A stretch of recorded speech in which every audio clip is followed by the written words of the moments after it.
E aí, rapaziada, tudo bem com vocês? Meu nome é Bernardo, né? Mas pode me chamar de Befras, mas se você não quiser me chamar também, tanto faz. Chama do que você quiser, desde que você se inscreva. Brincadeira, rapaziada, eu me importo com vocês. E a gente vai reagir ao vídeo O Marketing Inicial de O Espetacular Homem-Aranha 2, do canal Warping First. Eu acho que a gente nunca viu um vídeo desse canal, é o primeiro aqui.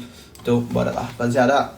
Então, após o lançamento de O Espetacular Homem-Aranha, os fãs não estavam exatamente morrendo de vontade de ver uma sequência. O primeiro filme foi decente na maior parte, mas não no nível dos filmes do Homem-Aranha de Sam Raimi. Apesar disso, Mark Webb e a Sony estabeleceram algumas ideias muito interessantes que valiam a pena explorar na sequência. Calma aí, rapaziada.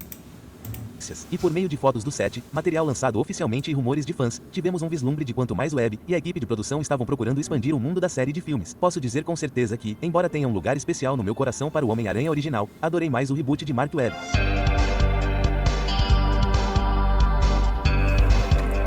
Tá, então era pra ser de outro jeito, o Espetacular Homem-Aranha 2, é isso? Vemos essa expansão do mundo com muita frequência, especialmente por meio do envolvimento crescente da Oscorp na trama. A Oscorp parecia desempenhar algum tipo de papel fundamental nesses filmes, embora ainda não tivéssemos realmente percebido isso no início. Bem, até o lançamento de O Espetacular Homem-Aranha 2, onde descobrimos como a Oscorp secretamente observou Peter Parker durante sua vida para descobrir os segredos que Richard Parker deixou para trás. Foi assustador ver a quantidade de dados que eles tinham sobre Peter e sua família e perceber que talvez soubessem que ele era o Homem-Aranha. Esse ponto da trama me fez pensar em quantos dados meus estão por aí. Curioso, busquei meu nome no Google e, surpresa, achei minhas informações pessoais online.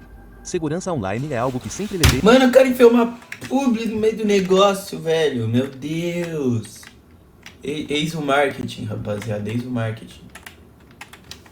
Caraca, essa publi não acaba, não? O desenvolvimento de O Espetacular Homem-Aranha 2 começou muito antes de o público ter assistido ao primeiro filme. Em março de 2011, James Vanderbilt já havia sido cotado para retornar para a sequência. A Sony, confiante em seu reboot, agiu rápido, preparando o terreno para uma franquia antes mesmo do lançamento do primeiro filme. Mas com o passar do tempo, o rascunho original de Vanderbilt seria reescrito. Em abril de 2012, a dupla de roteiristas Alex Kurtzman e Roberto RSY foi trazida para revisar o roteiro. No entanto, apesar desse ímpeto, um grande obstáculo estava no caminho. O diretor Mark Webb. Por volta de julho de 2012, o presidente da Columbia Pictures, Doug Belgrad, explicou que Webb poderia não retornar para a sequência, não por causa de problemas criativos, mas devido a um contrato anterior com a 20th Century Fox. O Webb devia a Fox um segundo filme, a menos que um acordo fosse fechado, a Fox tinha o direito de bloquear seu envolvimento em O Espetacular Homem-Aranha 2. Havia rumores de que a Fox poderia deixá-lo seguir em frente se ele concordasse em dirigir mais 2 filmes para eles, mas nada foi confirmado. Felizmente, em setembro de 2012, essas negociações pareciam ter sido resolvidas nos bastidores. Mark Webb assinou oficialmente para dirigir a sequência sem nenhuma condição aparente, garantindo aos fãs que sua visão para a história de Peter Parker continuaria ininterrupta. Em outubro de 2012, informações sobre o filme começaram a surgir. Apesar de muita especulação sobre quem seria o vilão na sequência, Electro estava sendo cogitado como o vilão principal, uma escolha que logo seria confirmada. A atriz Shailene Woodley também seria considerada para interpretar Mary Jane Watson. Tenho certeza de que ela fará um trabalho fantástico. Além disso, espere. Ok, minha namorada se foi. Ela é muito gostosa. Seu papel foi supostamente pequeno, provavelmente sendo guardado para expansão em futuras sequências, embora muitos fãs tenham visto seu papel no filme como uma confirmação de que talvez Gwen Stacy morreria no filme. Spoiler, Gwen Stacy será morta. Oh, não! Bem, eu realmente não queria que eles dissessem que isso aconteceria, mas eles basicamente disseram. Enquanto isso, o personagem Harry Osborn também foi revelado como um personagem importante no filme, sugerindo logo no início que sua presença poderia prenunciar algo mais sombrio no futuro. Então chegou o dia 1º de novembro. Rumores circulavam de que Jamie Foxx poderia interpretar Electro. Naquele Halloween, Fox postou um tweet dizendo que se vestiu como o personagem Electro para o feriado, e no mesmo dia, foi anunciado oficialmente que ele havia conseguido o papel. Dado o período antes do discurso nas redes sociais se tornar um campo de batalha constante, a maioria dos fãs estava surpreendentemente aberta à escalação. Enquanto alguns duvidavam da adequação de Fox para o personagem, outros estavam otimistas, apontando para suas fortes atuações em muitos filmes. Em 12 de novembro, em uma entrevista ao Collider, Mark Webb se abriu sobre várias escolhas criativas. Ele explicou que o mistério dos pais de Peter Parker, que havia sido sugerido no primeiro filme, deveria se tornar uma narrativa central em uma trilogia. Ele também deu a entender grandes mudanças no traje do Homem-Aranha, descrevendo-o como tendo uma aparência mais tradicional e olhos maiores. Quanto a Electro, Webb achou o personagem visualmente interessante e o viu como uma forma de aumentar as apostas, acrescentado que seus poderes permitiriam sequências de ação mais dinâmicas. Em dezembro de 2012, surgiram mais notícias sobre o elenco. DNA Rain foi confirmado para interpretar Harry Osborn por meio de um tweet casual de Mark Webb. Na mesma época, espalharam-se rumores de que Morbius poderia aparecer no filme, embora Nossa, mas meu Deus! Mano, imagina o Morbius nesse filme.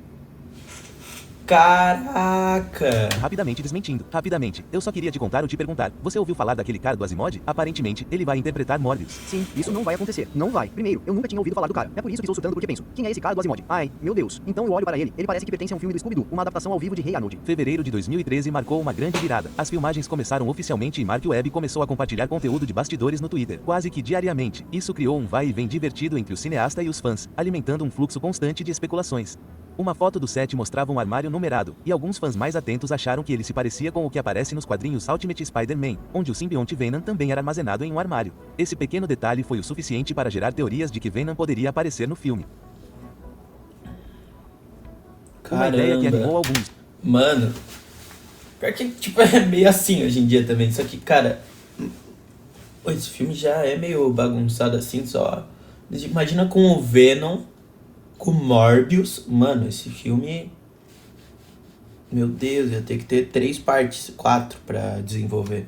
Mas preocupou outros, especialmente depois do superlotado Homem-Aranha 3. No 9º dia de produção, ele carregou um vídeo enigmático cheio de efeitos estáticos e com falhas. Quando pausado no momento certo, o vídeo revelou o que pareciam ser as novas lentes do Homem-Aranha em uma superfície preta. Não era muita coisa, mas era o primeiro visual do traje atualizado que ele havia sugerido em novembro, e apenas alguns dias depois, a revelação completa finalmente chegou. Em 13 de fevereiro de 2013, o ComingSoon.net revelou o visual oficial do novo traje do Homem-Aranha. O design foi imediatamente familiar para os fãs de quadrinhos, inspirando-se fortemente na versão de Mark Bagley dos quadrinhos Ultimate Spider-Man, com olhos brancos maiores, um design simplificado e cores mais brilhantes. Foi o mais próximo que o Homem-Aranha já havia parecido com seu equivalente dos quadrinhos na telona, mas a resposta dos fãs foi surpreendentemente moderada. Alguns elogiaram o retorno do visual clássico, mas outros o criticaram por lembrar muito o traje de Tobey Maguire, chamando-o de uma simples troca de paleta do traje. Mano, esse é o melhor traje da história do Homem-Aranha. Quem que critica isso é louco.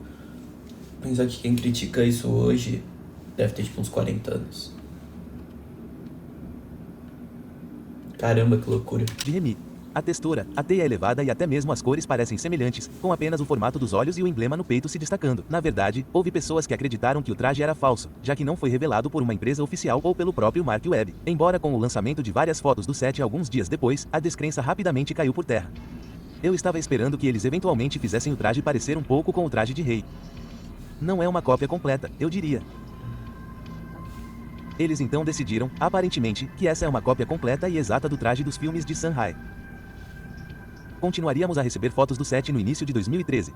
Mas em fevereiro, também soubemos de uma grande notícia sobre ainda mais vilões se juntando ao filme. O ator Chris Cooper foi oficialmente escalado como Norman Osborn, praticamente confirmando que o Duende Verde estava a caminho, o que também confirmou que Gwen Stacy realmente morreria no filme. O diretor Mark Webb também tweetou uma foto que praticamente confirmou que Paul Giamatti interpretaria o Rhino no filme. Com Electro Rhino e agora o Duende no filme, os fãs estavam começando a se perguntar quantos vilões o filme teria. Então, em março de 2013, as coisas ficaram um pouco mais calmas por um tempo, mas Danny Dan fez um tweet enigmático dizendo que estava se sentindo animalesco, o que levou a uma onda de especulação. Alguns fãs até pensaram que ele poderia estar dando a entender que se transformaria em Venom no filme. Houve também um rumor estranho. Mano, é muito vilão. Caramba, velho. Nossa, esse filme. Mano, eu queria ter visto esse filme só, sei lá, por ver, meu Deus. Porém interessante, circulando pelo Tumblr. Um usuário afirmou ter visitado o set Pelo e conversado Tumblr, com segurança que meu lhe mostrou Deus. imagens dos bastidores e artes conceituais de Electro.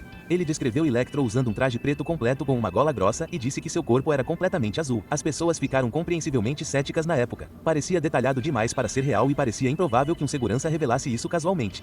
Mas o usuário postou uma foto sua no set, o que gerou alguma credibilidade. Por fim, o usuário deletou completamente sua conta do Tumblr e do Twitter. E mais tarde, quando finalmente vimos o design de Electro, ele correspondia à descrição. Exatamente. Então, por mais estranho que pareça, aquele segurança pode ter vazado o visual real. Além disso, nessa época, o dublê de Andrew Garfield, William Spencer, postou uma imagem dos bastidores de si mesmo usando o traje do primeiro filme. Quando questionado se a foto foi tirada durante as filmagens da sequência, ele confirmou que sim, o que fez os fãs acreditarem que Peter começaria o espetacular Homem-Aranha 2 ainda usando seu traje antigo antes de trocar para o novo. Então, em abril de 2013, finalmente tivemos a primeira prévia oficial de Jamie Foxx como Electro, e, de fato, ele estava completamente azul. Foi um grande momento que validou muitos vazamentos e teorias que os fãs vinham discutindo há meses. Acho que ele parece estranho, não acho que ele se pareça com Electra, ele parece um alienígena assustador. Me lembra daquela música, sabe? Lembra, é só isso que penso quando o vejo.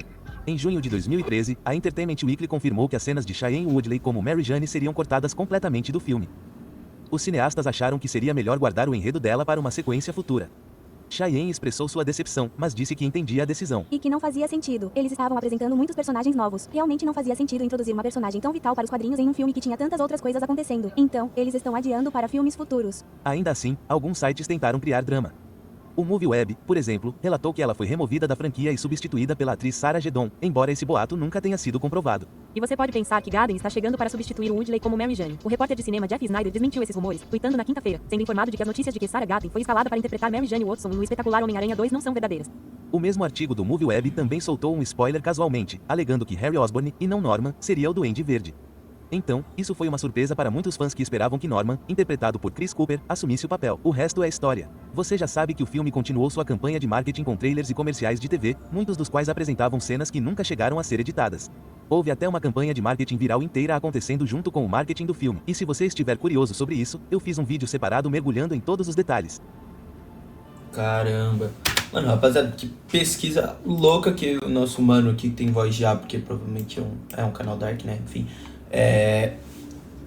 Warping First. Rapaziada, mano, pesquisa louca. Tipo, eu não conseguiria, não tenho paciência nenhuma, zero pra fazer isso. Por isso que eu faço react, né? Enfim, rapaziada, esse foi o vídeo de hoje. Espero que vocês tenham gostado. Dá like, se inscreve. Eu sei que é chato, mas eu peço do mesmo jeito. O vídeo que eu reagi e o meu canal secundário, os dois tem link na descrição. Aqui tá um vídeo que o YouTube acha que você vai gostar. E aqui está a pelota do meu canal. É isso aí, rapaziada. Valeu, falou, fui, tchau, tchau. E até a próxima.